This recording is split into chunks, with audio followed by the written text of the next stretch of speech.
wɔn aba bɛtwerɛ nsɔhwɛ no ama nkuranhyɛ a ɛkɔde ma wɔn no wotum sɛ na vim no ano ɔden ɛwɔ soro papa ɛnyɛ asɛm kuma na yɛhwɛ sɛ bawa ɛbɛsan aba homa no so biem na enkomobo biara ewo honom so no yahye na yedi ede afa ho na ensoshe ya ekosui wo hye centers ahodo no dodo no a ase afidie no ade ba ko a yanhye da ante ho asem dodo no anka emire bi atwam no behwe yese pepesi nkoduru ye yese asa hoboa no centers ni bi wo honom a enhye da enwie mudie na nneoma bebre wo honom a disrupt dwumadie no nanso ekamia kwa ese amanebo ahodo a yensem twerofo womo ediaba afi no de yeshada enti bibia saa enso emfamfirimu enti yebehwe ne bisa ne ahwe ne ekomu enkomo ahodo ya ompenifo didi yanhyehyɛ ya wom di gu akwan mu ma sese no saa ohaw no wom aye firi hɔ no mu a yenhyɛda ehunu bie yebehwe na ɛhɔ nso enkomobɔ no yakwa kodi ebre ya ese efatamum na ade ba ko nso a na dominate ɛwɔ afi enso hye no emu hwɛ sɛ de na ɔmanfo ekyekye mu ne mpenifo ahodo ɛba homasu a wɔn edi mu ntintiman no na wɔn kyerɛ sɛ examination more practice yi ebi sɛ wɔkɔ akɔtwerɛ enso hye na wuyi de wasua gu tim no efiri honom a wo mo hye da trotro niema obi wo honom no atrotro niema kakra agu papers nkitinkiti bi so na obi abobɔ edi bi ahye no nufu ho na obi edi bi ahye na taaso na obi edi bi ahye ne mfim sɛ de ohene yire kyerɛkyerɛ yi obi kura timi wuro ne bra na odi bi ahye mu kyɛ sɛ niema hodo bi a ya na ɛtae kɔso no wo dwene ho a wonte ase na wo hye da hunu tatese a ɛya na desuafo no wo mo fa so a wo mo de saa papers ne ade no ɛkɔ exam ho mpenifo enhye da ehunu obi wo no kura wote ho wayi ehwe so atworo ansa na invigilator bi behu ansa na waba betu na mo bia esese wotu na afin so no de ubona no ye den ya mpenifo a edi akotene ewo humasua ensem no wo mo kyerem se saa niema no a empepi ya na ekoso no emmoa kra ena wodi suani no nso no ya wo tworo bibia gu krata so de akọ exam ho no na kyese wankasa kra wo nhye da anyu hu ni saa eba sanso a en reflect ni paban ene nipasu a wo ye enti no niema ahodo bebre wo hono ma no mo kyerɛ sɛ afi no sɛ ɔmanfo bɛhwɛ ne tichu ne adesuafo no matwe mo mfiri ho a nkebɛbo akora yɛnto so na yɛnkɔ ahoma no so Eric anan ɛwɔ hono mo ɛwɔ emfifi mantamu na ɛhɔ amane bonso wɔde ato so aman Eric Majo na moni adwuma nso efra na pa besi sabre moye adwuma papa nyasem kuma na ne ayante ewo kasebo ne mu awia no abesi samre no fa boyen Sompa FM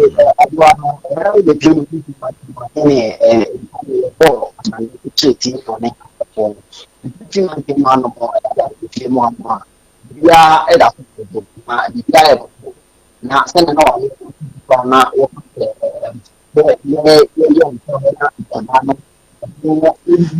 Eric hello what's me kan ye me pa so me ton ka aha se si ade ye na homa no enhye da nyina ye nti wadawroma na sana na me manu kusa no me kana me se wan kasa kwa kasa ye mu no na wo kyerɛ ese enei no afi mu kamia se wo mu sa afi ne ye hye ensentro ye kan se mo exams no ase ye ne mum no se wo hwe enei ade se saa na ekwa kamia se ye ara esan se enkwada no obia agboa no ho ese nsohwe no agohwe no atwoma enimonyama ba yakofa na aposem se akora bi atworo nyoma bi egu na taaso mse ne wi ameka ese finfi manti mo ya medi hwe pa no akwa esik mo no bebra kwa no hono mo enya ade a sentence mako enum a out of sentence wa hano re ba apro no bibisa ekokusi ewo hono mo na mo no me free hono mo e ade amfifi manti man mo info do na mo ha no de mo abaso esa ntende obi apese ni mensi no ene no nkora na bo mo de ne ni bonyam hye no ebi so he na eka omo info sa so nti tene ewia ne kan mensi oba pinya ono eda mensi na no gine mu na aban no esikumo do bembra kwa honorable Olivia Bento on her itimi ebo anan ene nkoda de bi no motor exams ni no motor so hwe ni no na one mu o hwe nkran so hwe na obi ahunyi info mu na ne o musua no mo hwe na omontra eboaye emempunku na ne wie ebinu di nkomo no wotimi se sanye nka frase nka nkwa no try exams ni bia na nkomo ni ma ebusambusa ne people you know no try no social studies so na cultural way or more na computer no for education ho no ene ntim san kan no no stress ya menka sin kan shano ba na eba e wo pra na fa u free is more the bin back ho no ma eba honorable very squatchy ofusu ono so be chebeni e ma abra se bu man kese ni ono so manan so every ma ni mensi mo no mo na tenanti mo an kan no na center so do na okoe na ne a chance to kura na sanso ye education ho then say e external vigilators a omo ha abo ama information no akoso na akoni ni mo o ya na he ejina na mu so etimi atuni boto sika 10,000 Ghana cedis can take 100 million e dia mo so mo hwe na obo be bo mu nsuo omo ebedibi ni na no omo ehwe na omo yi space kan obi na omo ntimi emfa nwa omo external vigilators omo abura se ko man kesa no na omo ntimi emmo ema infrastructure go and so ntimi cost ebi o so ade a DC no nso o ejuma ko na bo and skojo juju ono so ehwe ikokure mu so ono so mesini mu e brado do na oni mu di nkutu so sro mo mo asset na abo mo ma mo so hechero mo mo ntimi akomo ne mu ade a obesre so bi na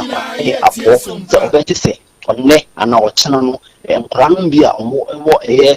juma ko hono no obeti se nei no ebi ma ka ko ba kwa ma e twa omo so hwema na nse sa akoda kro no yeyi no e lefi center hall na ade be handi nti obesre nkora no na omo etimi esuna de na ne omo sua na so na aba no omo timi atro amani mo nyam hye enso etimi abamensi ne mo no kra no municipal executive for MCA ono ewo tisi na is kaswa ana dodo na no mbebi yenim sa medicine for ono abo set saba banin ono so ewe ikokuru mu o centers ahodo a ono mu no ade so ko ye ne say ye nyine say your special children dia ono so children say ne be ka say students with disability no omo enso ogbore mu no oshada san plan bititru eno won mu a omo intimi enkasa na omo so enti asem no dodo na no omo ejina center hono na o happy teachers bi obisa asem na teacher na sign language no wa chim no na o enso ebi nkoma titru ni nkoda na omo insurance asem na so omo hu kimato aba omo hu fa bebi no ene omo dodo na so di nkomo katro mo say ewum ese oman no yetere ni mu bi yetere no bi aka ho bi nti omo so no ho na omo so musia no omo enhwe na omo fancy omo betin so tan so omo nyini no omo ko mu ni no aban ya otesui omo share e de ma omo nkoda bi sa enti ne we be pie mu o fi mante ma hanu a ndi bia first watch the bia ya so de and first two people so much social studies sanso ana complete no bia ya kama fi mante ma hanu adwa mo eni ejuma na chese erekanan amanebo ya wodi efri mfifi mantem eba ye eno no na ye be free mfifi mantem ne yakọ hafu mantem no emu sanse beneza owusu ansa enso aye krado ene na manebo eben adwa bibia boko de na bia dum bibia boko mo ni ejuma nso yenkwai medasi anopai ene asantimantem so afọ Dr. Frank Amwako hene enya akonya chese enano penum odi aprobor ebe piemu ewo aboano southwest abato peso so ye bo afro no shati fi mankranso eko piemu otepa na tepa no na ye 8 centers ena mankranso so eye 4 centers ena edujama enso so ye 6 centers ani na kabo buno na kwapo 8 centers oni munya for Dr. Frank Amwako hene enya akonya obo afro no ewo ho na wanopa no Onimunyamfo Abubakar Sadika ono ene abanka chepani ewa hafano southwest no wonya akonya wo kasa no odi tuja chirim se wo besre nkura na pa san se uhwe edei. Hello Eben ebusiafo eben na homa no etwitwesi ye be try biom na yensa kano na waba no de ho nso amane bona chese ono no efri de amane boy mane free ahafo ano na chese south east ne west na afa north ho no nyina ewo asante mantem ho eho enso de na wode eboyan ahoma no ete koye no yebehwe na wasan ababiem ne akodi eho enkomo na bibia atimi akonkan Sompa 106.5 FM Accra na chese hot bite kase boy ya Leicester Company Limited a womde ya toothpaste ene ne brush aba na yede esumui eben asan ba ahoma no so biem eben wadaro mato asoma yen medasi Orunya for Abubakar Kasanu no chefe. So wo hwa aforo ha fe na enyoma pii na akwakoy esi akwan e ma nkura bi ma wo mu aforo ha fe no wo se akwakoy abaka chepani ndie wo de nyoma be gu akwam no aboa ma enwuma hye etime gyan na so wo se school atetia pansa nyina ya de se wo no na ni tia pa etisabra wo baba ye abaka chepani ndie wo de nyoma ba be gu akwam no ye aboa ama manfo mu wo ahafo no so titiru ne umaburu no etime ga ba bi papa atena esua de wo se ne wo ba ye na tese obedi abaka chepani fra no e ya de se ne da bebre so pepa tese enya asanketo a wo gira ne nam ya body di fufu kra no opa obodi nyina so etiene no enuma wo baba be ye ede aboa mangu be so etima pega ejira ne na so de pina no baba gu ababa ye etu obesem kra ne se wonu edi wo seti place amomu eti kra no so to wa tere be ya enuma so e ya de se obetuma boa wo bu eti kra no mo na first a wo mo pe e wo mentini mu no obetuma di first no no to ne kata so se ene no akrabia wo baba be so heni bia ne ya de se wo be ma no coke ba ko na so biscuit ba ko enso ba ko so mu so tinya aboa atoro na wo so atimi ababa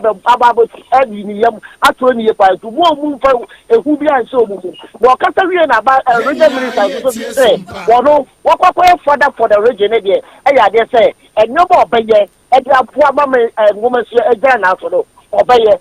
tempo kura ne se ne no Tababi mo ho na se kwan na ho na wo se eyepo kwan to ma nkra fa mu so a obeye e de aboa ma nkra no atimi anya akonya akwakosia de etu wo se nkra ne se wo munyiri wo pa no mu so fa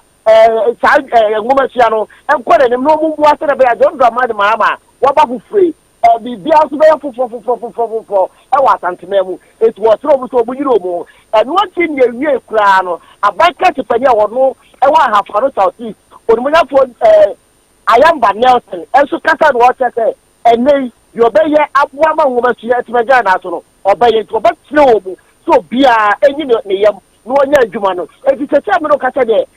18 centers ni na no ye dia ba ye ya asante ba ntabu so afodi na nya kire mu ewo asante memo atese okwakoto ne dwuma die so o tenya me adoma obeta to so ewo another centers so a ewo kubase no abo apro wo ho a tete wo ho no so no ofwa no de market akwa na kra se de be ya wo mu tusu betimi ayi wo mu yam atron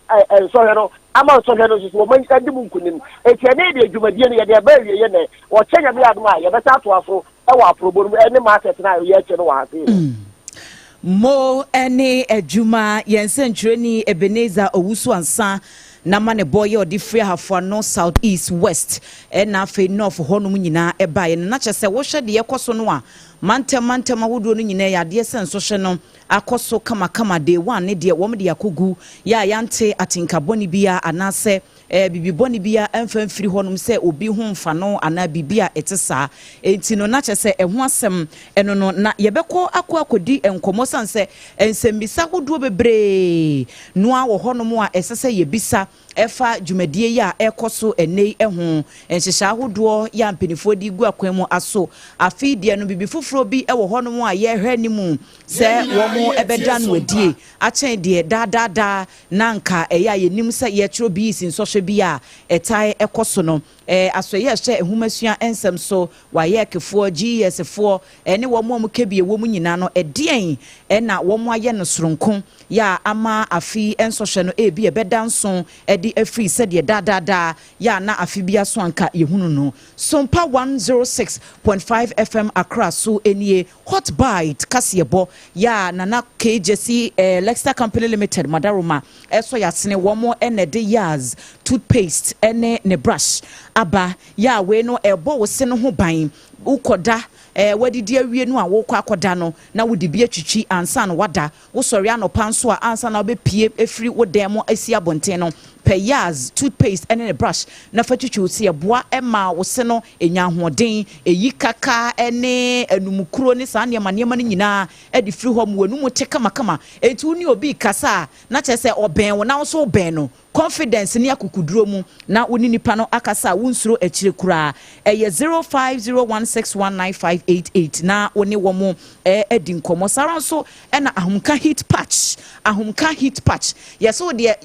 why na fatare baby ya eye wo ya no se wo honam nyina waposo eye wo ya wuti na epai wo wutisi wudwonku wa ya adwumaden wa bre asenkafo na motena hyɛn mu eche no wodi okodu fie na udware wi a na we ya humka heat patch ne baako na wode atare honom na kyese wa matima beye num ekɔ edu ntam ebo sei pau na bibia timi akonkan sima du ntam no bekɔ awieye no obehu sɛ wo body no a relieve ne ho kama na wo honam no asisi ne ho so ama bibia atimi akonkan sanso ne yeda 21st clinic asia eba siatica ho ayaresa de a wo mu enedi mu akotene na KJC company limited de adansie ho niam nyina ɛhɔ ɛnesese ukɔ na ukoto no Haxa mixture ene ne capsules eye osa tamfo bowura baby eton ro bia na kope bi towai na entu osa no ase enkran ne wono wobedi aduane pa amu apomden mu nsam atimi akonkan a na eye Hajia special local foods bibia bi ukɔ no mu a wonsa ebeka hacho atomic kwan no eso eho na obehunu Hajia sara nso na endpoint homeopathic clinic wo mo eso yasene endpoint edin no ankasa akere ne ho ase dada nyarewa biara etete wo no fakodan wo mo na wo mo entenete emfa emam wo moderoma ene ye de hot bite kasiebo no ebremo abusuafo ye dane ye hu sima tew na ye ba no nsia kasiebo no bibia aye krado na ye de no nso atoa so ama mo kama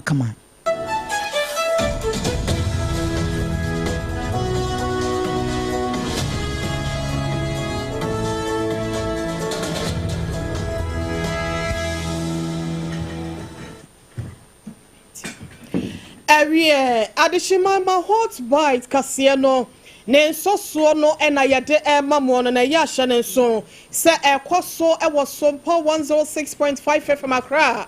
brekro na edada ne ho ebu adenteche ediafa santemantemu eye SOMPA 93.1 FM sanso ena ayiko 100.9 sukremu ewo ho wodi wani kiremu ewo sunyane a eye SOMPA 98.9 Enkranza aya SOMPA 90.7 Techimai enen potemo SOMPA 106.1 FM ena domanso aya SOMPA 101.3 FM woti enka ewatakwa SOMPA 101.1 FM takra de aya SOMPA 103.3 FM Adafo radio ewa France Paris abrochimemu afedi koda no so obeti enka ewo aya SOMPA FM SOMPA FM sanso ena be for Facebook any YouTube no so ye twa ye ho ewo Facebook no aya SOMPA 106.5 FM ACCRA ena YouTube no aya SOMPA FM live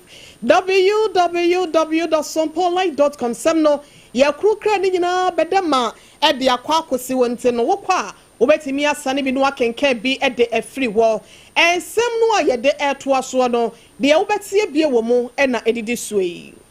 ye bakwa santimantam mu na asantimantam mu Kumasi mayo wanonso aba apro kakra de afa BC centers na hodo bebre wade nsem kakra tugya wo ho ne wo hunu ye wasansem krona mu wodi wani kiremu ewa wutu senya west abato ampeso yaso a mrasha bedwani ya wo ne mesi krache wonom suetu anamo ama boshe wato de amankwada no Sara so na asio jamai mrasha bedwani ede ato dwase ne mpeso so hode adesuani bia obebo ne homoden no wo behwe se ne senior high school muko wo befa ho kanyina ye be free BC nsensem no mu na fe yakọ emra ene court nsem mu akwatia MP NSC agumi ne case no Supreme Court abua na obua ne sen na wodi wani kiremu ewo Owura Dennis Miracle Saboachi a wo kyerese Ghana senia yesi ye niema ewo nwumasua ho no ato nsuom enti enye bibi mfa ho Omampani John Dramani Mahama ede ato dwase 24-hour economy no enchekura tema ene takura deport no wo mu begina mu dendende anya asem ketoa ensem no afoforo bebre ka we no ho ena nua no miensa ya ge adwa ya edi mo nkyeremu de bre wo ye no mabete yankan ayemme OBREMPONG-NANA KWAKU AMPOMAH mene Ohine ire mame AGYEIWAA ASARE Obronya Abrewetia enafe ADWOA ASARE afe yenshan komana se na yenkwa asantemantam mu na asantemantam mu we watete ni bebre nanso enye ni nyina eno wate ni nyina ewo kasafidie mpo eso na nyina ne se Kumasi mayo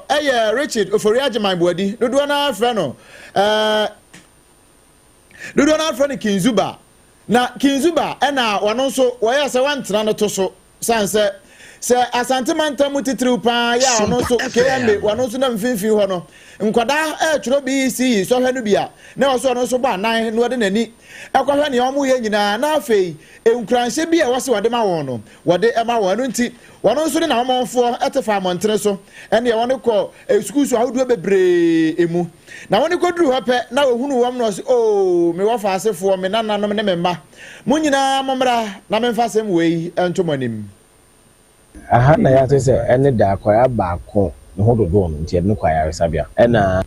aha nso baako fi resabia aba de bompa resabia de beso munya yare no mutimi abeka munya no aye me kwa obaze no na ye hihye kuza ewo Ghana ha district no mu defense na ye obaze de me na sasa te bomba ze ni mechi makumase na eno so kumase nso eba me wa he na nke hihye schools adi district adi kai wo exams mana abaku mo gidi se abakumase because me hwe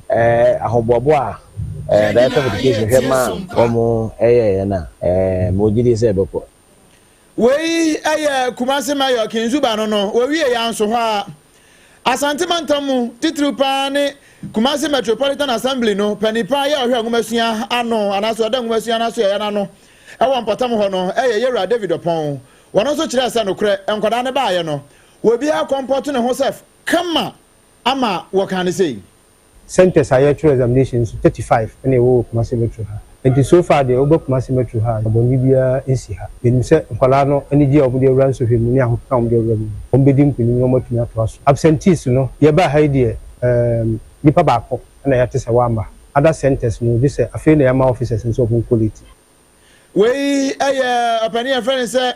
David Opon na ni nyina mu no ukopie mu ewo Angel Education Center nso apani ono nso eda no we kura dia so ame ho no pani ono nso da no ewo ho osofo Dr. Nyamesem Poku wono nso ede kakra eso so sei anapa no ba bia me kokko me shede show how me bedu he na me hu se abofra baako yare anomo de ne Russia hospital but enumpu omo chemu se waye exams no na wawie na waye sick no nya crisis ana me bedu this center Angel Center so nya ne tie se enipa miensa but omo nyina afodom kwa abrotre ana afi nya ne tie so se abofra baako so afefu but no aka ne de omo nyina nim ne omo tibia no chese so hwe no omai atumi aye ye bom paye se ebetwa so saa ne muaye no nso eyim kranhye a omo nyina betumi apase enije ne ahoden so empire ne yebo se wo nyina sa ne oma hyase wo betumi ato aso kama na woni awie na asumdwe fan etimi aba Dr. Nyamesem Poku ne nsem no Enkranhye sam eyade bia etimi boa wodasani ye to da bia na huboa ba bekyekere no wohwe BC nsɔhwe no a enkwada no dodo na no ene panicking wo mo panike papa adan ya wose ni wo mo first time a wonom kɔtwere nsɔhwe bia te sente no ehuboa awenta binom enam sayo so amampanyifo ahodo bi te se mrahwebadwafo aban krache mpanyimfo ni suku mpanyimfo ahodo no wonom ede ensem ye betimi aboa nkwadai ama wonom adwen no etimi CPS tana nsɔhwe no wonom ekɔtwere watimi atwere no akokoduro so sa wode wani kyerɛ mu ewo awutu senya west abato ampeso so a na womra hyebadwani ya wo ho no eye onmonyafo Gisela Abatui Tete wono so na watu anamone ye so de hyenko anantente no bra na wo bontoa ahwe BC nsɔhwe sɛ ne yesi ko ne potam wo no wone na ban krache panyi wonmonyafo ega nyameche kalala ena ekɔ ya dombi nso edi wo machi na wo mkɔ ye na nsɛm dodo na no ena wonom ede tu dwa ya wo bɔ no ho ba sɛ enkwada obɛbo ohomɔden no wɔbɛhwɛ no watimi aso wasere sɛ bɛya wɔn so wɔn to aso so ko ahodo aka no wɔbɛtimi akɔ wabla ɔha bia emamu na afi wei sonko ne sɛ honabu Gisela Tete ne me ankasa ya adwen sɛ akora bia obɛpass bia no ye was special package a yɛrama no ade say troubles and I say yes kaka krebi on better provisions ya ready say e be bo ho na ira so ma say no ma akọ plan say vima nde omu oda chase no and say preparation and no na chase no the best ho no mo fasa preparation na no mo fenwie mo ma na obi influence on say nka fa po bi wo ha mu and say ye we Ebusia nipa yete ne nkan eye aban kraje panya do wani kiremu ewo ewutu senya west abatu mpesua no so a wono so ejinemu ewo ho woni monyafo egan nyameche kalala enini na ye free honom no na ye de ni chemu ewo asuojaman sanse mrashebedwani a wono so ejina ho no kroya ene yesoafo abede ekira wo hye sikasem eso Thomas Ampemnyako wono so ahyebo se obi biara wo ne mpesoa no eso ya wo chiro bi sin social bia obebo no homodin no obenya single digit aggregate ewon so hwe no emunom wo be hye se ne senior high school nto asoso ku ne de ehu aka nyina bibia wo prospectus no so a eya ampenifo ede ma omo no matototo no wo be hye no afasa ne ma nyina ho ka wo de nsemi atudwa ene wabra wono so ekọ center tahodo no ebise wo de ne onyam ekọ akota adwumadi ahodo a ekọ so no achi na wuyi bɔhye ya wode atu adwane free honom a efree enne ya wo ma hye nso hwe no ase ekosi ne fie da wo mbe wie ne de wo se enuane so wo behwe na wode bi akɔhɔ daada e de ama desuafo no. Do not want to hear is that students from Sojaman have cheated in the exams and so their papers have been cancelled. I will provide all the items on your prospectus. If you make a single digit in this examination, as soon as you are posted to any of the secondary schools, you and your parents will see the education director and my special aides. We'll have a ceremony and then we will present all the items that will be on your prospectus so your parents do not have to worry about getting you what you need to go to secondary schools. As a member of parliament, I have resumed the program that I used to do, that every day I'm going to give you one hot meal. So today, after your first paper, you'll be given jollof, rice, and chicken. Enti jollof rice and chicken abamudi na chese nija ba ede ama adusuafo no asuojaman mrashebedwani Thomas Nyako Ampem ena yete ne nkan na wonu mudi jollof rice and chicken yi wan hwe yi epe no aka na kitchen na ni nyina mu no na pani kwankyerefo ya onu si aban na mu ewo afidwa kwabre south ewo asantemantam mu maame Patricia Pearl ACCRA wonu su tufo se mu hwe yi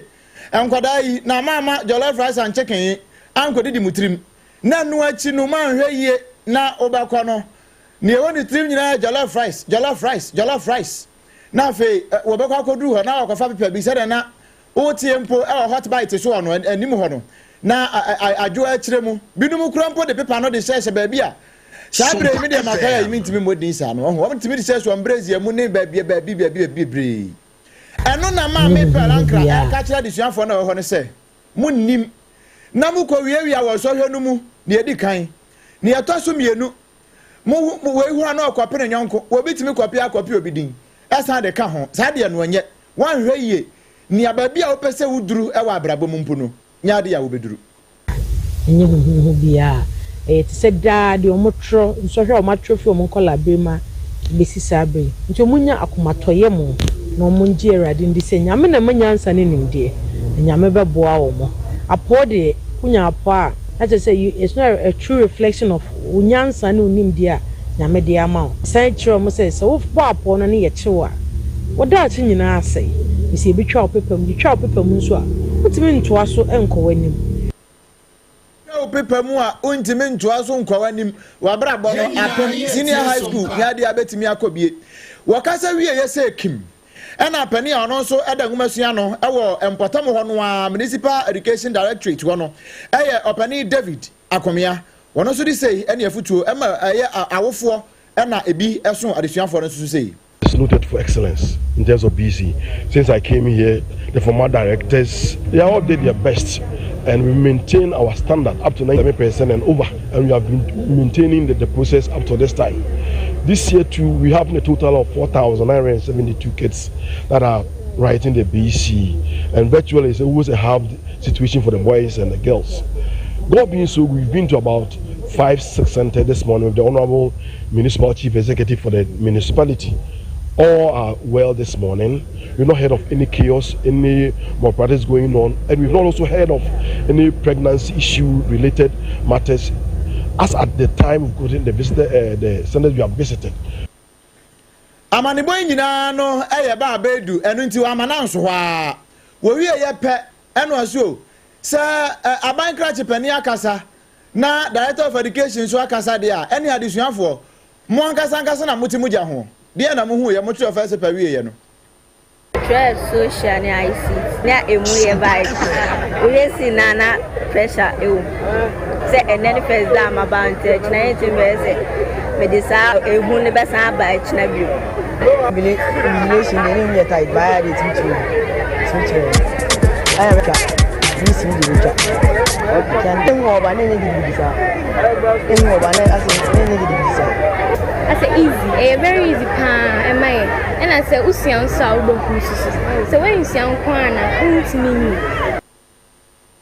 Abusia, where additional for be, yeah, Babedu. Anyone born come on, no, which I say almost as if it's and they're not pressure whom Kakran. So, yeah, quite any mono. Now we're building momentum.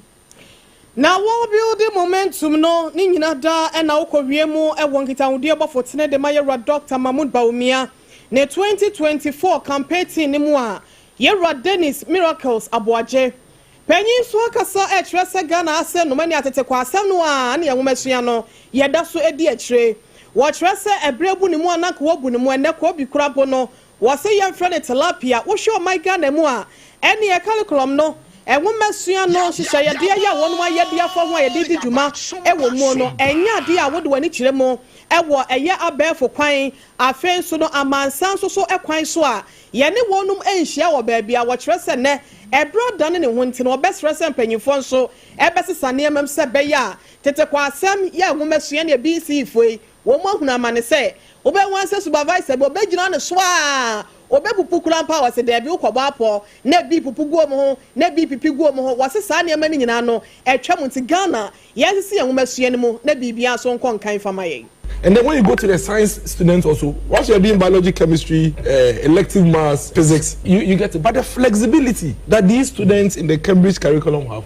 we don't have. And they're doing computers. So I think that it's time for us to break everything down. We should dismantle this whole curriculum and make it a bit more friendly. And also change our infrastructure. Why do we still build all our basic schools in that U or L shape? And then when we finish, we paint the bottom brown. Meanwhile, the cost is almost the same. I have a lot of confidence in Honorable Haruna Iddrisu. If there is anybody in government whose confidence level is high in both political parties, it's Honorable Haruna Iddrisu. I think the ministry already started a program. I'm sure he will continue.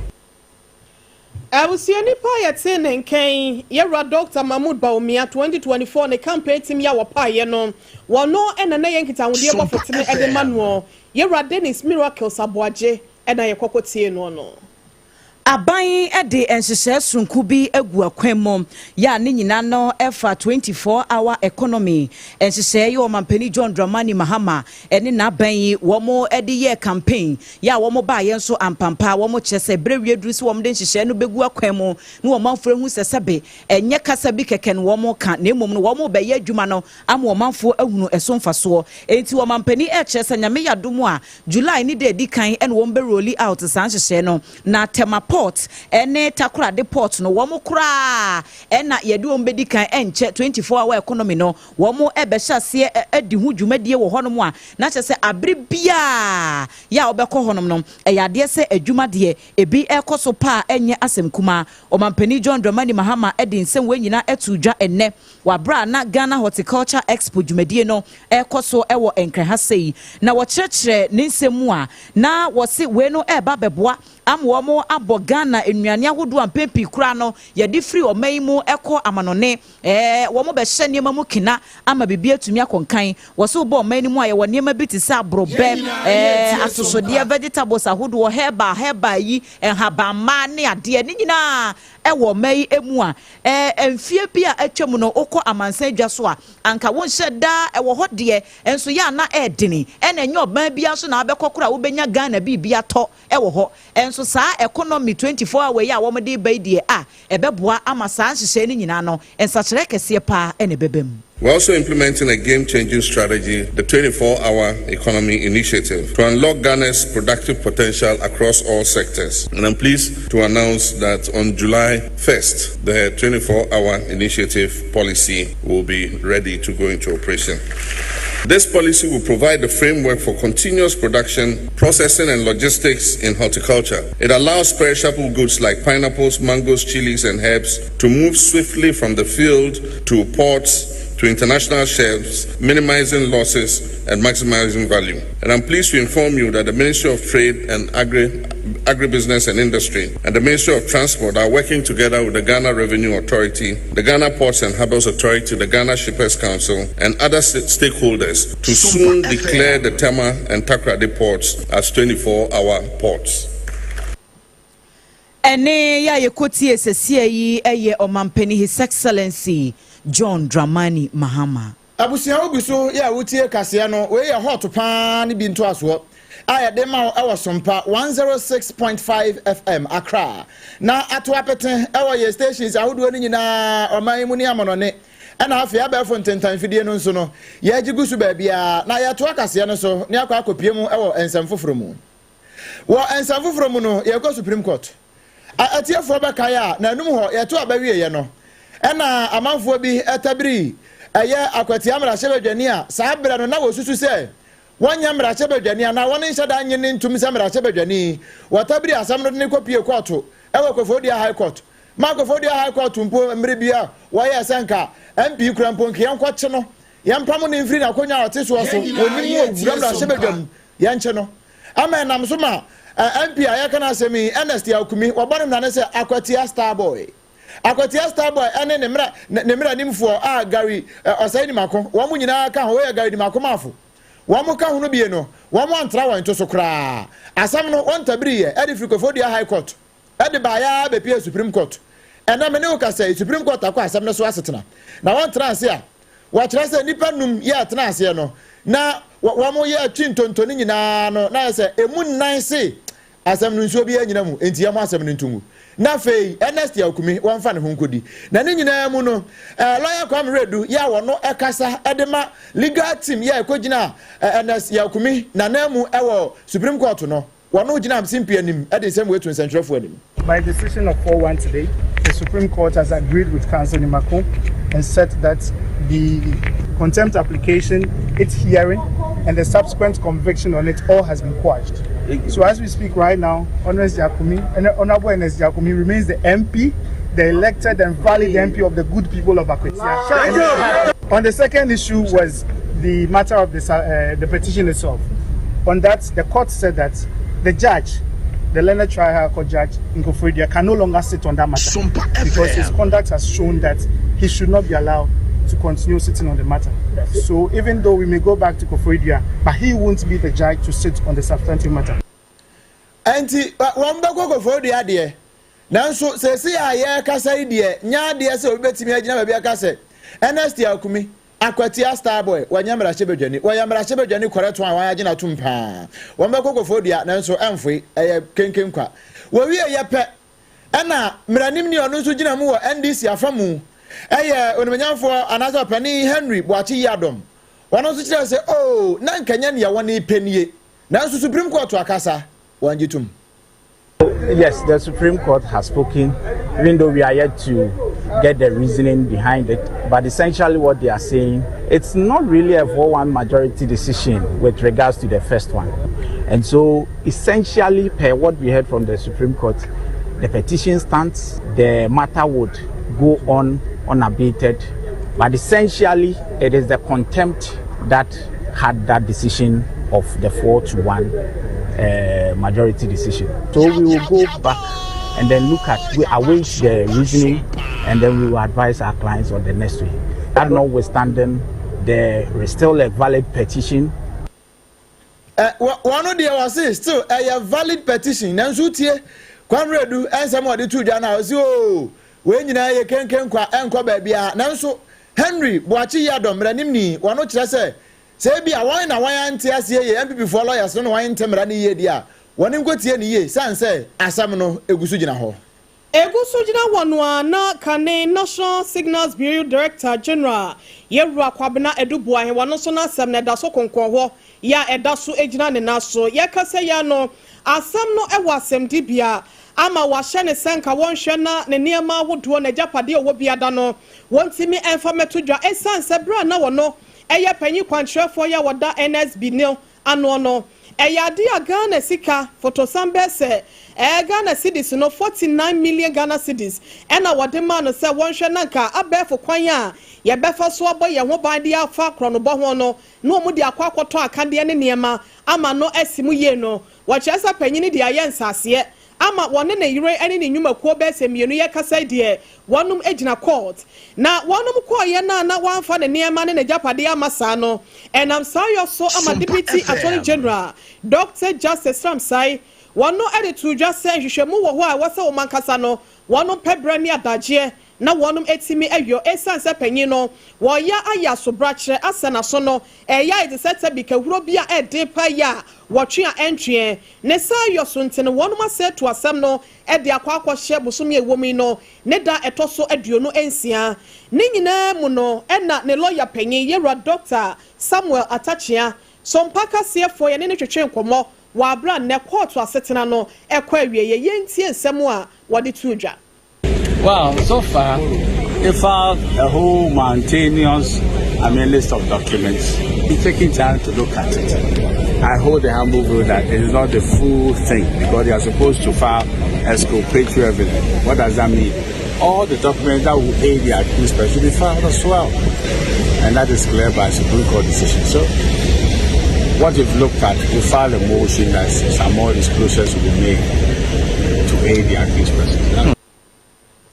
Yabasa rebu biem na ya hwede susan ede bode huno ebefa enyina ne senia court no asi akere no wonu besa akere nkrata hwe se adane bi betimi adane wo mu ama nsam ne baabi a wonu pese wode fa no etimi afade ama wonu ma wei eye lawyer panyin edema Yewura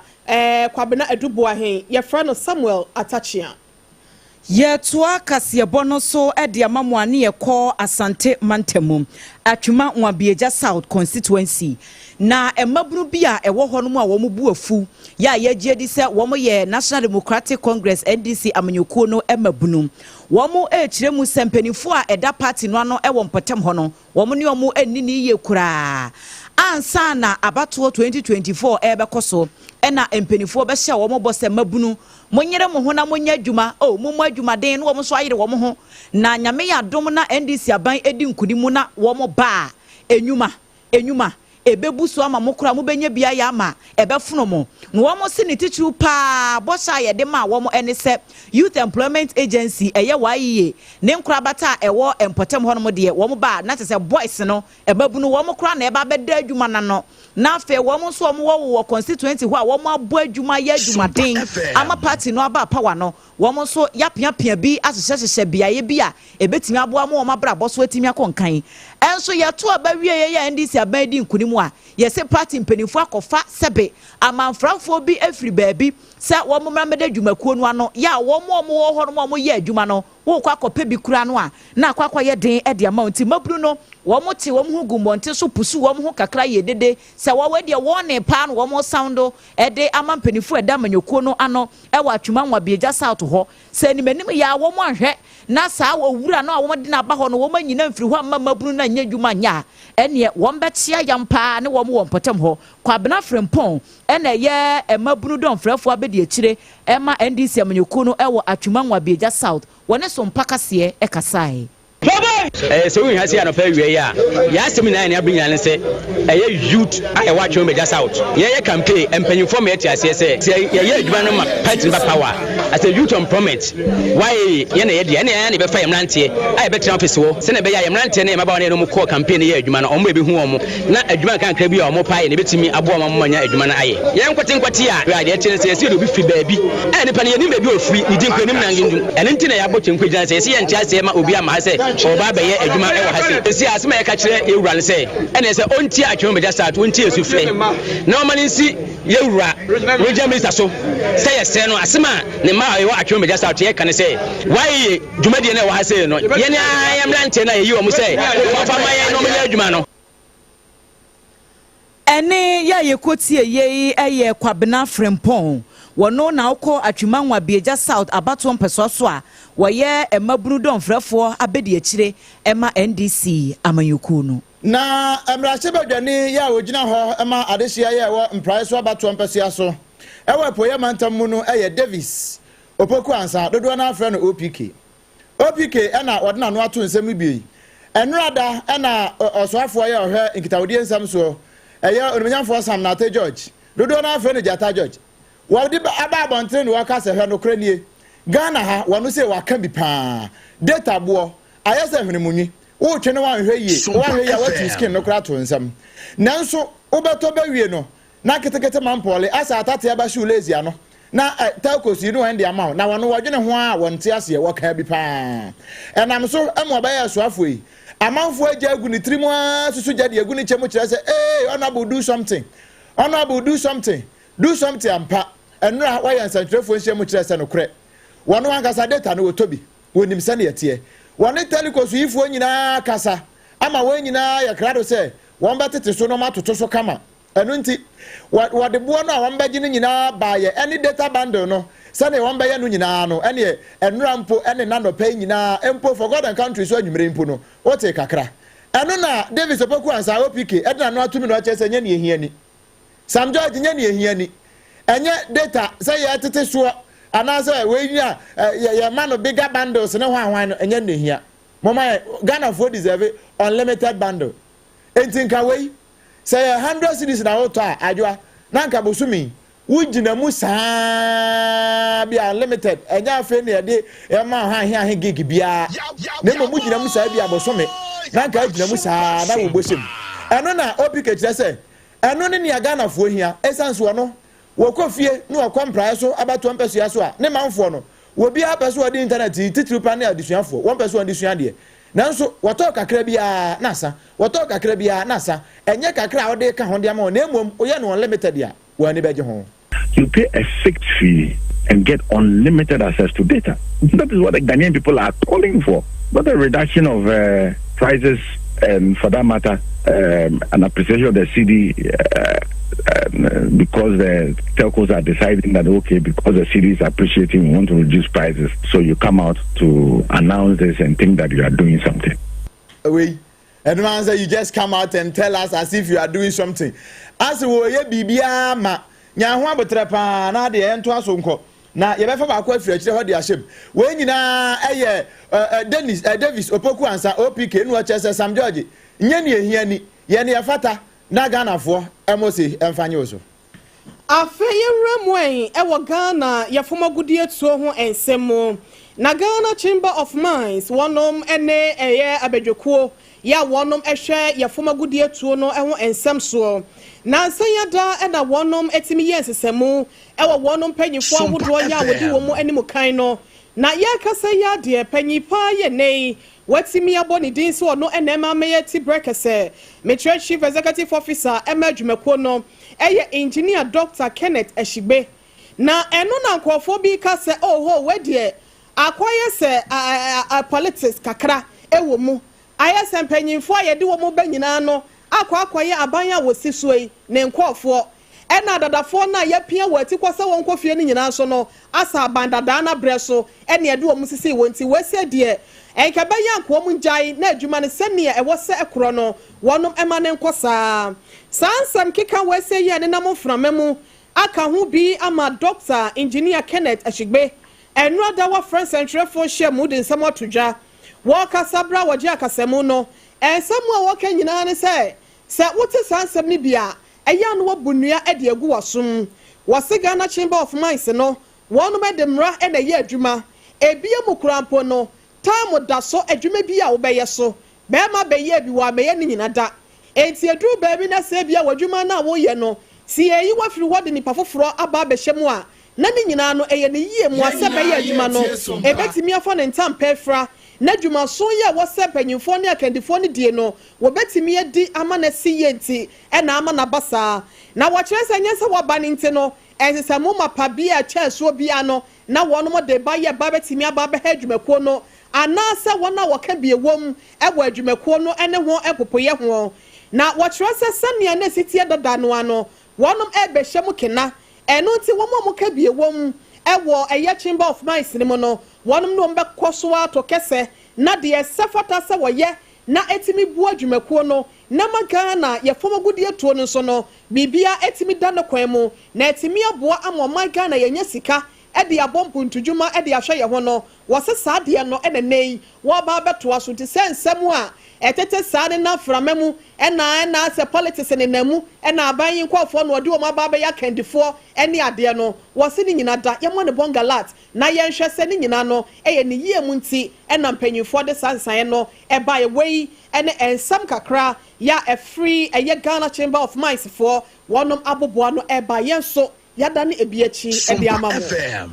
Abusia Safe ena wodi wafidie no ato honmo a aha aye SOMPA 106.5 FM ewo enkran ena afe ya affiliate ahodo ya ato apete ewo omayi emu afana baabia ena afe amanone nso hot bite kase bonto aso ene eda so aye kenkan ede emamona hye no nso efama yen se ye betena ha ne yenya hoode se ni ano dendenden a enwumakuo binum adaroma ene wo mudi wo musika aso ya sene ya yede ensem no ebremo Leicester Company Limited for said ye dada ye ka wo mo asem di wo mo ho adanse no sabe SOMPA de adepanko a ene ye bohu dewuro enya ye mfa mawo enti ye ka kire wa ya no watie na sopon wadaroma no wakwa akopɛ bia to ba bia wo bia ne beboa wankasa enya obi kura ne beka wo na beba bedi ho adanse Yaz toothpaste ene ne brush abu ewe dwama so babia ye ton toothpaste bia okomata hodo emu supermarket makacho so opede wo de betwitwi wo se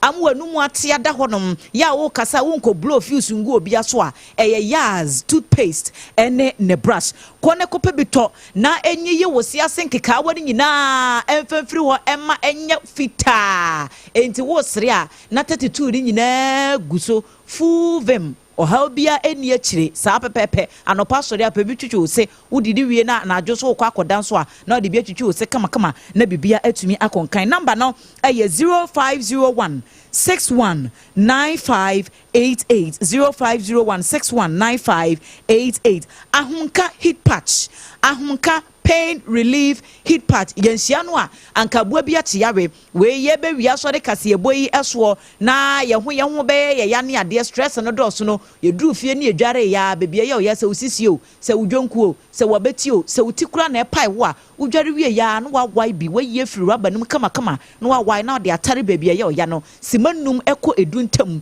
hit ni bo pou ubehu se wo ho adwo se form umpe wei na upedien afi 2025 de yese ye mfa ya obia enwura mu o enti ahomka hit patch no de na tese yese den feel hit no bo wura bebia ye ton ro bia wo kwa wo so pe ahomka hit patch won benya bi e de amount mo mo pe no dodo atu no mo fra 0599 802297 0599 802297 and 0248 509 003 21st clinic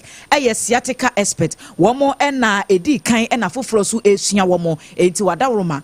babia ye wo ya wo to asentini no wo de koho no ma wo mbehwe no wo matenete e de ama nwumakoi ene ebi nkaye adaromanti ye dane ye hu tawu ye ba ye de kasebo no ebeto aso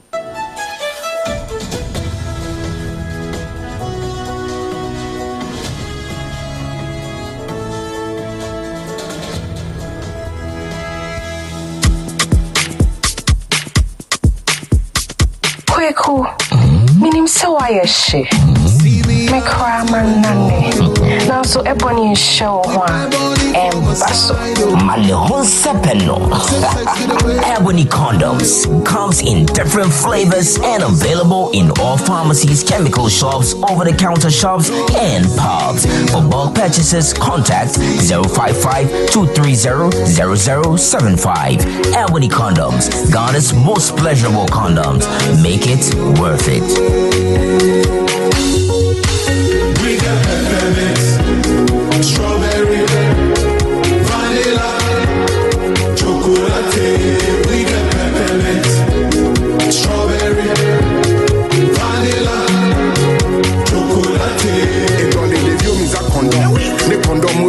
It's not on, but don't so got as a condom.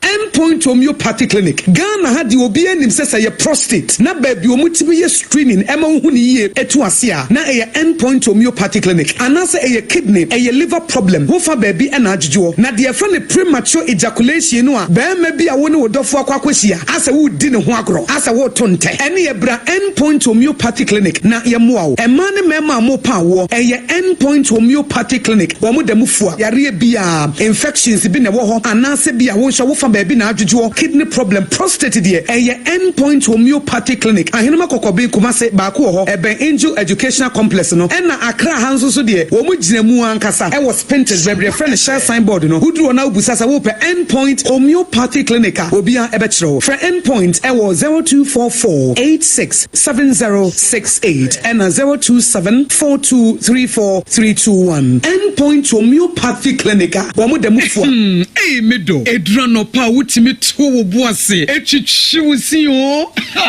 do na so ni se me de yas toothpaste and the brush and the twitwi mesima me nya homka senti na ye bokoyi na me de me all time favorite yas herbal toothpaste and the brush aboa me amasesei menum nso a enwunu anase de ehia me semfimfim me biem na wo hwasa me se ayefita sesrecha homa na et brightens yas whitening toothpaste and the brush and me di hwimisi entina wo se efe na yas total care gel toothpaste and the brush ne de ebo wo se ho ban demu ne nyina ema wonum ye sham oh yes enu krotrodo yas herbal yas whitening and yas total care gel toothpaste and the brush abusuan chamfa se wo pedodo tu e won kan ha for Leicester Ghana Limited and was 050-161-9588 Leicester Ghana Limited and the yas toothpaste mo ahodo and the brush abadwa so ababua munde dinam se menya foreign call hello papa what do be ani o se me feel London eko US o na no kra do kura fa me boma mania na papa mo ho te sei awurade aduma haboko na ko jejesi eko ba sempene mo de woton adansi ho niam no nso wo hye ho de wo hye ho eko ba mesi wo boduma kra sre kane no a na wodru US won so manfo bondin sa na papa US hakura de na ko jejesi company limited agi ba bia wo Holland Germany France Italy London Canada eba adansi ho niam dia obia se na ko jejesi company limited na matese wo bie depo kasie bi e wo kasoa e ho na wo bia koto adansi ho niam na eye no kura papa no kura pa a police station in Chenhwa akuo ba sempre mo no onye mereda hwe we kura no miensa mua e na obia nfoforo ya o ba ko abu akwase paase kumase e ba ko so pokua se nkran ha obia se na kodojesi eye bemaba e wo dansi mu wato cement iron rods banding wires and adua plywood and just said about dance roll to say bibia e de hye adansi ase de ko wie depo no nyina nso eye tufo bo wodu kuka mu a wodu koja free Accra we KWAKU depo ene pokua se de no kra to nchen a wosa wo bi wo Akoteman Tantra Hill Iron City Amanfrom wosa bie depo kase so e wo Koshiman Kumasi sepase depo no kra da nchen a ebi so magazine road head office no wo bie depo kase so e wo da de ntam edweso Accra road famesa opposite Alhaji Salia ampaba meboshen Tanoso Breman and Amanfrom numbers of man for the free 0244 313 752 and 0244 41 93 Nana Kojesi Company Limited. Kuaba Simprimo. Brand new. No, I didn't tell us a win. The friend of Ahomeka hit patch. So what's young? I won't baby. Now they're Taraso. And let's say what be Nadu Bra. What's the pain? And yet, sister and I asked Irene now or the Hono into the fat on air. Sister J. Ahomeka hit patch. I tell you, I asked. Name a few minutes and you're ready. Bra, and you miss me the power. After construction, I not me back and me neck pain. I have a power. And no, mamma, papa, and you could see arthritis. Anybody pays. And yet you must say, Ahomeka hit patch. Hey bra, Ahomeka hit patch. I had my power. The feeling hit to be a bra Mediterranean. I feel pretty I be more. Please not do me cry. I try to so. Say your back pain, waist pain, menstrual cramps, any arthritis and quadia. Use you Ahomeka hit patch. What the herbs and oil. That's a ginger and cinnamon and I. At a phone call Alpha Duo Pharmacy, Origin Chemist, Pharma George Accra, Palace Pharmacy Accra, Buakwa Pharmacy Takrad, Knock Chemist Takrad, and Malarigo Pharmacy Tamale. The BFS 0599 802297. FDA Ajidin Kratuatum.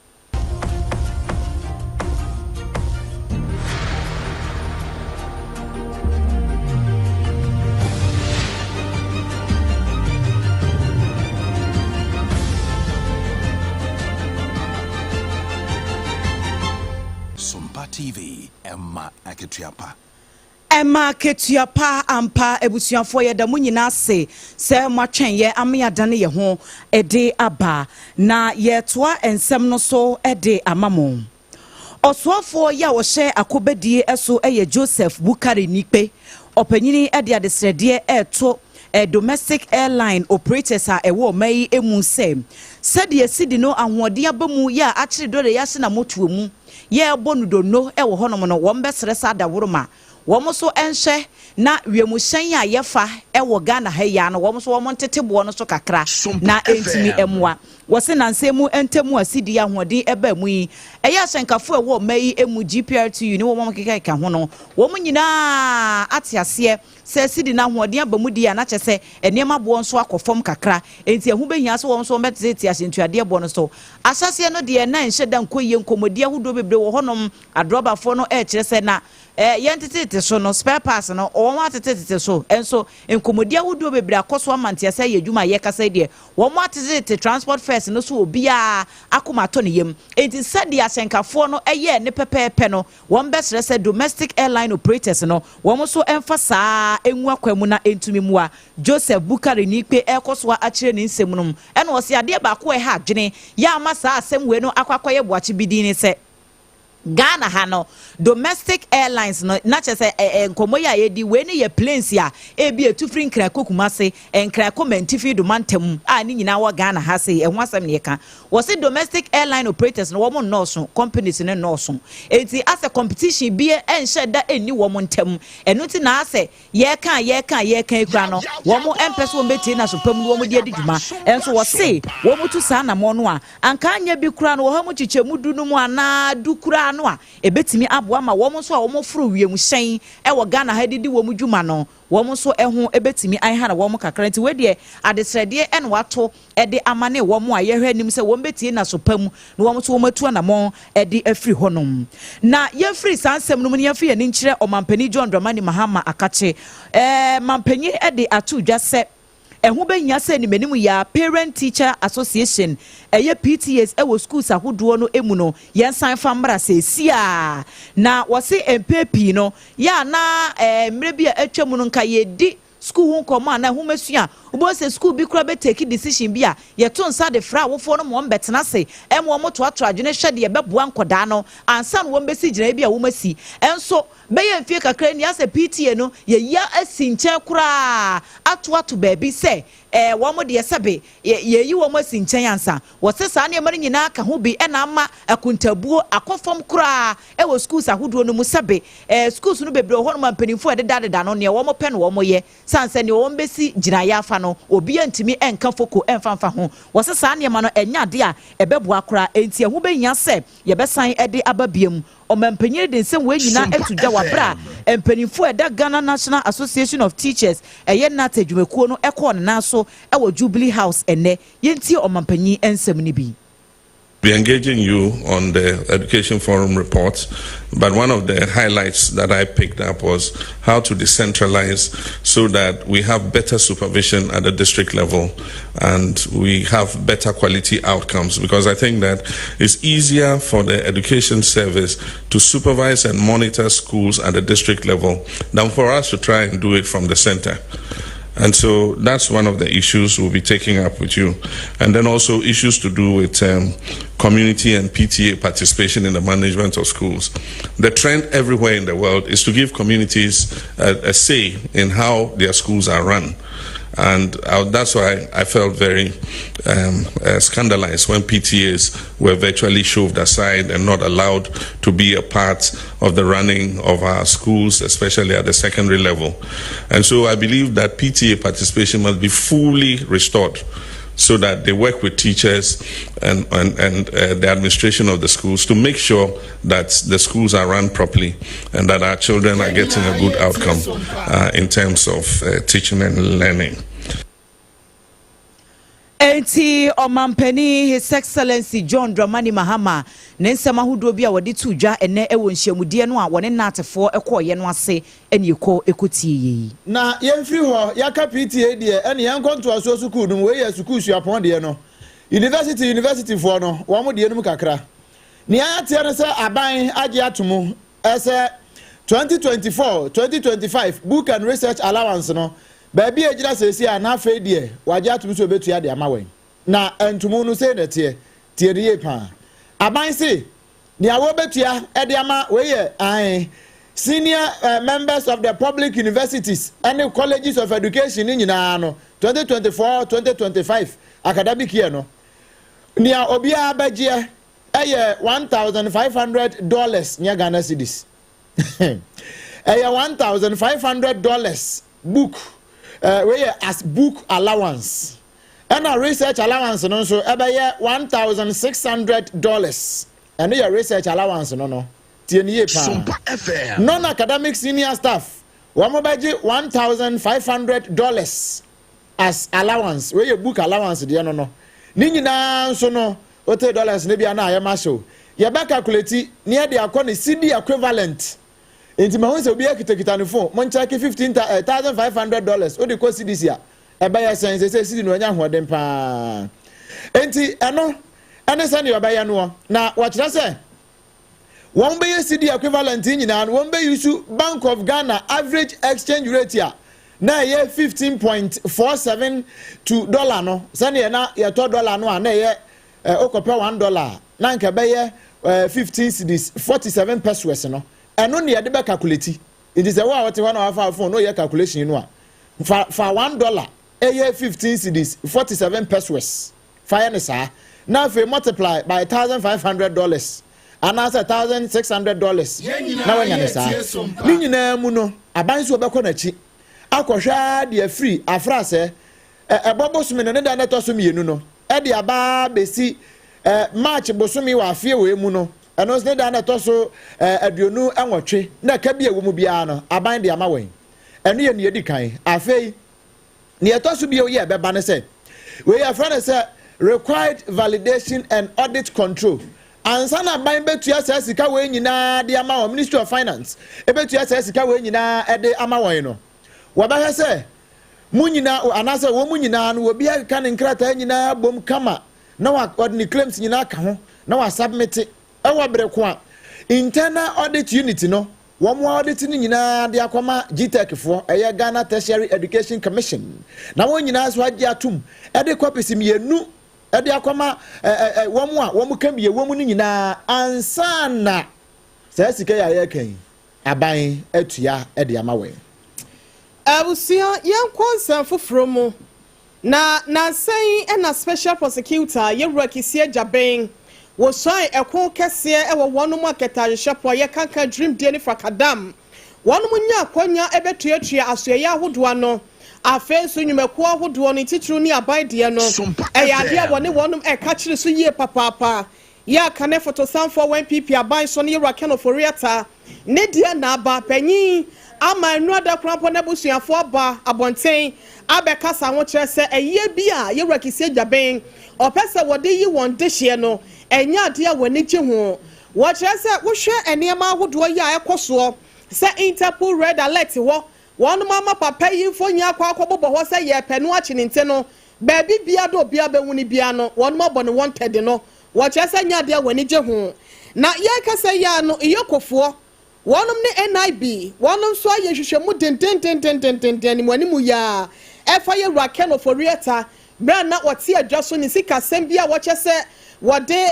efa so no sikasem totoye bi no wo chese mu ankoye nti ya kasei sa enwumakuo mienu wei ya eba se sikasem anase obi edi boni nti yenye hwehwemu mapa na mamafo sem bia de obi edi ne so no yema emra no enwenta no a wo mienu aka wo mu etrabom na we de we ye ne de enko e na we so aye ne de enko nti na busua ye rake no foriata de depression kunu a ebusia na ne nya akopon na do ne pa sanse de wo famu no enipa ba akọ wo yi twon foforo kura abemu no na efiri wochina ekono odonfo ne dodom ye ne a de ebefiri sasem wese mu ababia no so mpaka se ye mama so ensi ewo ho ene ya nyantam ye ntwa bosompo na yenko abrochimemu sansa no ma no wachere dua so a ya no agebo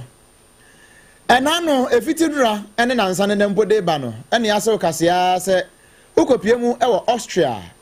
suku bi ewo ho a ewo grass tuo bi atoto ewo mpotam ho amenam so womo and I'm so ama asem kase asi wo ho pa ama etu a atoto e wo ho no eno nso so e de ohaw kase pa e de aba Austria 1 ni nyina ka ho bie entihwem na abehunu na woni hunu ye pe police fo hwe mu a mu hu ye no mu se da bi abrante bi a wono wo bo ne hu tuo e wo sukuu no mu no ni nyina yese na niema bi a ekoso eno a wode fa ne ho so wode bo ne hu tuo na nso ansa na no na tutuo na hyase deda eno nam so ema woni hwehwemu a mo hu se woni pa wo hye tuo na se kura kane no wono wanya mfie hye be se aduonu baako ya wono hwe na kira kwan a won che se ne din mpo nya de a won de atodwa nanso won mfa ne din tudwa no woni ya hwehwemu a ko hu ni fie akọ hu no se na brante no na nya tuo keke na no wo kwa akoto no wo bombo ankasa kodie wo kuhye aman yibie e na hye ne fie ya no waya no red alert we de nya interpodie ni bi red alert yanko was tutuo ni wie se ekim nipa egbo panhwa akọbọdọ mpem na akọ asan akọfa na ne so de kwa suicide bomb bio so de kwa ya den yo ene no so no ananim ema no nam so ma prosifo ensa akọka amoni akọhunu eno no mo egbo mu amane no wo kire se saade we sei ya ade a ehu hia pa so manfo e de bambo no won be de wo so amsem na fo bia bo no ho ban kama ni nyina mu no waswafo ya ono hwe amanwe ensem so e wo Austria ya ya friend se Gerard Kana wa kire se abrante no a wokobo otuo ya amene wo ka se prosifo nso kire se ono akrampo wawu ya o makọ hunu bombo e wo ne fie no ni din pa de nya de a woni ehunu enya de a wo mu ehunu eno so ene ebegina na ensema hodo a yeboaboa no e de beso mo se hot bite kase yebo ene ne ntoaso e wo SOMPA 106.5 FM Accra no ye de nyina asi e de amamo na efa enkran e wo SOMPA 106.5 no na enam Kumase nso SOMPA 93.1 where ayiko 100.9 FM so e wo Kumase hono a adamfo pa radio e wo France Paris SOMPA 101.1 e wo takwa takra de ene wo manfo wo mpotamo etie e wo 103.3 SOMPA 106.1 e ye SOMPA techiman sunyan so e ye 98.9 SOMPA krono a okọ enkranza ene ne mpotamo a e ye SOMPA 90.7 e na doma enso e ye SOMPA 101.3 FM udiko da no so SOMPA FM Facebook and na so YouTube no ehwo ye SOMPA FM live and na Facebook no ye SOMPA 106.5 FM Accra ensem no nyina se wentimi entie bi ewo kaseboi eso a ukọ www.sompaonline.com ehwo nso ya bobo ni nyina no wo ho no abetumi enya bi na wakenkan na de ye de brem no kakra na edi emu akotini bi ene se omampani John Dramani Mahama edi atudwa se 24-hour economy ni de encha tema ene takra de porta hodo no wo mo be hyase edi hu dwuma gidigidi ya enye asem ketwa na BC so wetre no so na ya wo hyase no ye de ani kyeremo wo wutu senya West Abaton peso so mamrahye bedwani ene ne dom won so ento aya wo boy ye ne mu nsem nyina da ye da na di edima ye bo wura mu e wo Supreme Court na wo kire se Ernest Yakumi Akwatia Star Boy won fa ne ho nkodi abusuafo ensam no na dodo bi eka ho ene ye de ni nyina esom hye no so ma ye se nyumakuo binom ya wo mo boa ye ma ye de ensam no brem no ye Leicester Company Limited wo mo na de yas toothpaste ene ne brush aba edwaman so bowura be bia ye ton bi na kope bi to e wo ho ahomka hit patch nso wo no na wo no so de ne de aso yasene be bia ye wo ya bia no ko bia ya ye ton ro so pe ahomka hit patch kone kope bito wo de tarea na abo pa sima eduntam na oho ato bibia akonkan kama enye wo monko a me pacho enye wo monko ano na kwaje si company limited wo no so boye chidom denden da sie wo ne papa ni bi ya wo de eboa yen ama bibia etimi akonkan sanse enemre yi de se obetimi asidan na wadam na emfa asem bia mre wa eye na kwaje si company limited wato ne nkura bata na peti wo man Ghana mu ba bia bowura ho na fe wona no enkodi kaso ebomu afei ade ba ko a efe ne se ubenya asempapa atie asempapa wunya atie no ene se yema relief sasiatika na ha wo ana wompo no kra na mu nhyada nkoyie ma osa eno nti ama ne ma nhyada nkoyie da bia na wo preso entiri no wo to ase ade ba fa osire mu esi na akokom ho da bia na etwetwon fo ne kire mu e 21st clinic yɛn ne da sciatica commandant no yɛn ne yɛ nhwehwɛmu ehunu yɛhunu sampa yɛfrɛ bibi sciatica ɛma WHO mpo ɛgye tum hu sampa yadeɛ bi wɔ ɛfrɛ no sciatica ɛyɛ 21st clinic yɛn korabata dunum no yɛato apete yɛahyeta ɔman Ghana efrɛ TV besi anafo apuo ni atɔ yɛn fifi fam nyinaa ɛyɛ afrɛ yɛn ɛwɔ 0540 311 311 0540 311 311 na sɛ oba na sɛ ɛnyɛ sciatica na ɛha wɔ oyadeɛ ne yɛbɛhwɛ wɔ no ɛyɛ yɛfunkuro ɔsa na kyɛ sɛ wankɔdidi ɛwɔ agyea hɔ nanso ansa na no ɔsa tamfo ɛne yɛde ne bɛka wɔ yɛfrɛ no haxa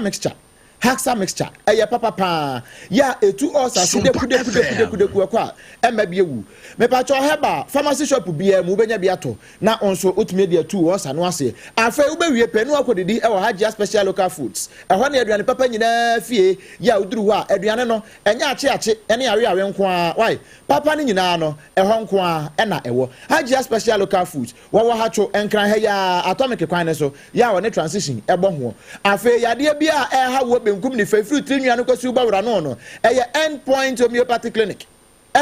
homeopathy clinic bɛma wo de da bia ya na meka wasɛm sɛ wobɛyɛ bɛma mu a na endpoint ɛna ɛboa wo ihwe na kyira kwan ɛwɔ Shell signboard Sprinters Road nkra ha ya ɛna fe kuma sen so kroma bo hia hon so agye ne ho mena ɛwɔ hɔ Facebook message kakra yɛmfa nwa akyiri yɛmfa set antobandia no ani kamalam wɔse aka breastfeeding wɔse akɔ about 24-hour economy mahama bɛyɛ Ghana is working wei ɛyɛ ne deɛ ya wɔde baayɛ na ɛno akyi no ɛna ɛyɛ komensa platoon so ɛde ne deɛ aba ɛkyerɛ sɛ dɔme kwabenya abatoɔ mpɛsua so na ɔwehyi BCE wɔnom kwakɔtwerɛ nso wɔ ne nyinaa no etiri enkwa wɔwehyi wɔnom sɛ ɛniyɛma mfa yie ɛmfa ma wɔnom ne titiri no ɔno ankasa ne kuromufoɔ akwasi hu nkwadaa no nso no wɔse akwasi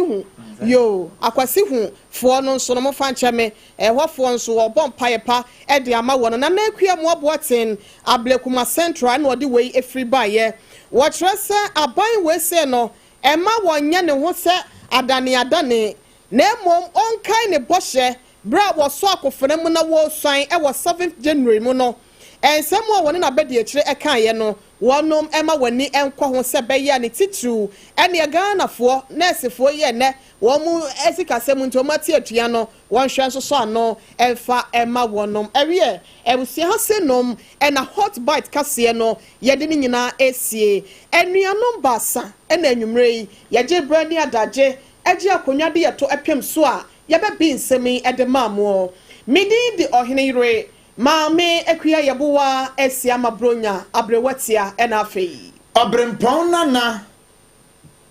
KWAKU AMPOMAH ena afei ADWOA ASARE yadamu nyina se yamamumo eniti